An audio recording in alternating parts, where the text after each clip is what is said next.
कभी घमंड न करने का ज्ञान। तो बात उस समय की है जब स्वामी विवेकानंद अपने लोकप्रिय शिकागो धर्म सम्मेलन के भाषण के बाद भारत वापस आ गए थे।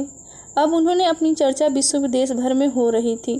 सब लोग उन्हें जानने की कोशिश कर रहे थे, ये जान रहे थे। स्वामी जी भारत वापस आकर अपने स्वभाव के अनुरूप भ्रमण कर रहे थे। इस समय वे हिमालय की ओर आसपास उनके क्षेत्रों में घूम रहे थे। एक दिन वो घूमते घूमते नदी के किनारे आ गए।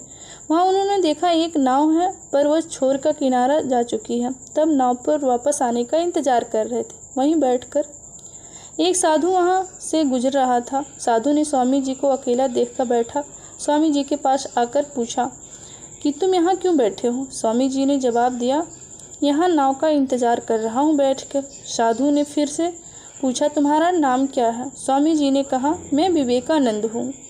साधु जी ने स्वामी जी का मजाक उड़ाते हुए उसने कहा, अच्छा तो तुम विख्यात विवेकानंद हो, जिसको लगता है कि मैं देश विदेश में जाकर भाषण देने से तुम बहुत बड़े महात्मा साधु बन सकते हो। स्वामी जी ने साधु को कोई जवाब नहीं दिया और फिर साधु ने बहुत ही घमंड के साथ नदी के पानी के ऊपर चलने की शक्ति अपनी प्रदर्शन की।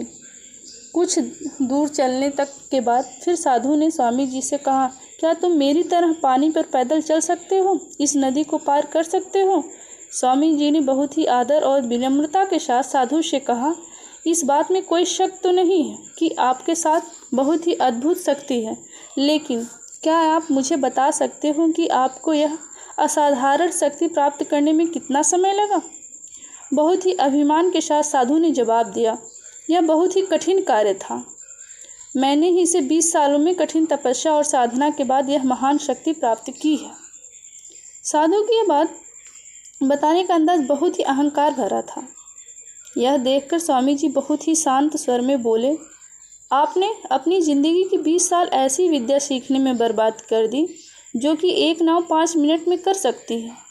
आप ये 20 साल निर्धन बेसहाय गरीबों की सेवा में लगा सकते थे, या फिर अपने ज्ञान और शक्ति का प्रयोग देश और विदेश की प्रगति में लगा सकते थे, परंतु अपने 20 साल सिर्फ 5 मिनट बचाने के लिए व्यर्थ कर दिए। ये कोई बुद्धिमानी नहीं है। साधु सिर झुकाए खड़े रह गया और स्वामी जी की नाव में बैठकर अपने नदी के दूसरे किनारे चले गए।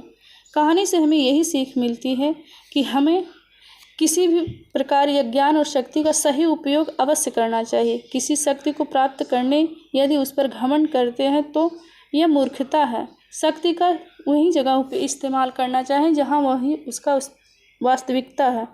आई होप ये वीडियो आप लोगों को पसंद लगे। अगर लगी तो चैनल को सब्सक्राइब करें। Thank you for